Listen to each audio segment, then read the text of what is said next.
Kromlekh, a Slavic folk metal band from Ukraine, is not only a regular experience to know another band else of this metal style.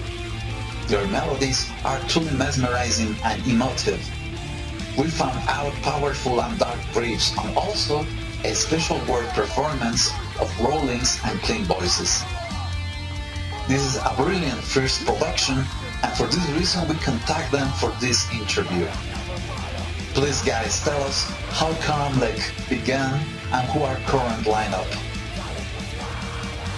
Hi everybody, my name is Anatoly Zinevich. Greetings from Ukraine, from pagan folk metal band Kromlekh. Nice to be here with you.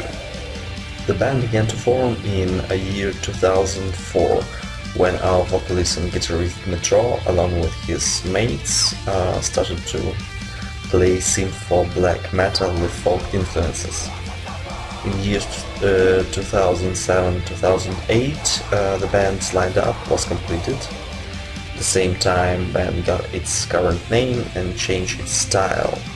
Currently, the band consists of Dmytro Bibikov as singer and guitarist, Valentina Tsarenko on female vocals, Kirill Shapovalenko plays on bass guitar and also acts as backing vocal, Anatoly Zinevich, me, as lead guitar, Maxim Kusko on keyboards and Dmytro Sychov at the drum kit.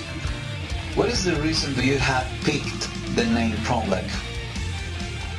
Kromlekh is a house of worship built in big stones or mason work on the burial mound. We chose this name more than 10 years ago when yet didn't know anything about other bands with the same name. Basically, the name should be written in Cyrillic script, but we also transliterate it into Latin. Do you belong to the common Ukrainian double belief called the Vobria, or all of you belong to the modern Slavic religion called Ridnoviria? We are inspired by religious faiths of our forefathers, but at the same time, we don't belong to any of Ukrainian neo-pagan communities. Our philosophy is much more complicated than something these communities put forward. What members of the band contribute with musical compositions and lyrics? Almost all music is composed by our guitarist Metro. Other band members take part in arranging songs. As for the lyrics, they are generally written over already completed musical compositions. They have different authors, but at the moment mainly all texts are created by our female singer Valentina. Tell us about your most recent EP, The Time of Eternal Winter. When the songs were composed, who was the producer, what people make mixing and mastering, and how it was your experience of recording together during your first production? Time of Eternal Winter mini-album was considered to be as a sort of a small demo. Both songs were composed in years 2012-2013, and they are supposed to be included also to our forthcoming full-length album. Recording was done by ourselves and most parts were recorded at home. As for mixing and mastering, these were conducted by our good mate Sergei Kaldrov, who's also playing in progressive metal band Logical Riddle. Until now, what shows have been most significant for you as band? Up till now, we mostly played in stages of our homeland. Also once we had a gig in neighboring Belarus. As the most important shows, we can emphasize thematic folk metal festivals in Kiev, Kharkiv, Chernivtsi, Homel and Chernihiv. When will be released a new Kromlekh production? We consider to start recording session of long-awaited full-length album at the end of summer. This is planned to be conceptual album, which will tell about life and death of a single certain man who lived in the Middle Ages, along also with relevant historical events. We worked on creating this material for the last 10 years. Besides that, we also have some new material in queue, waiting for its time. What is your gigs agenda for this year?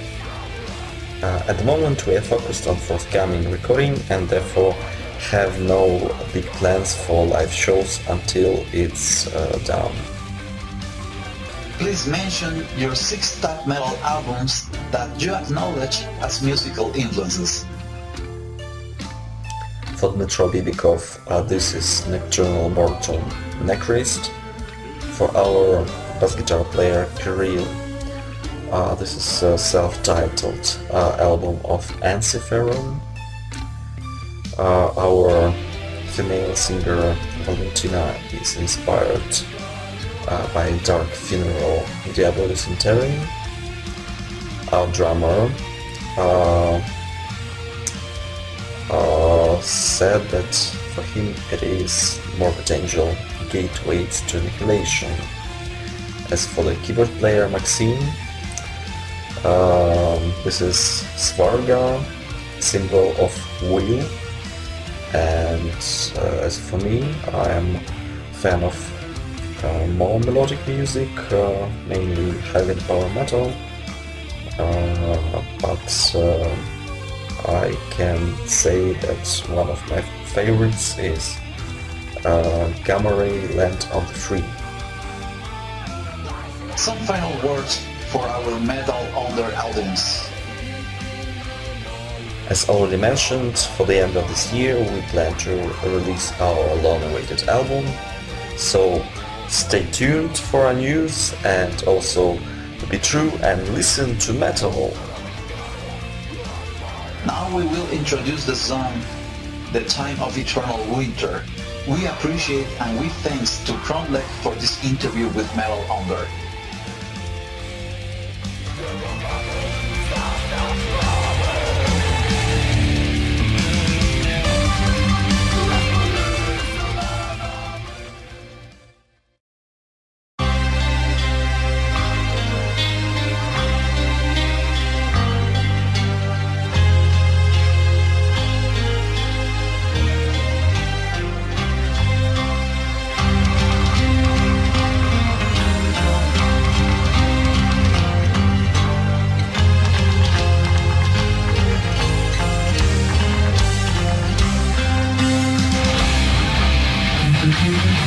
Thank you.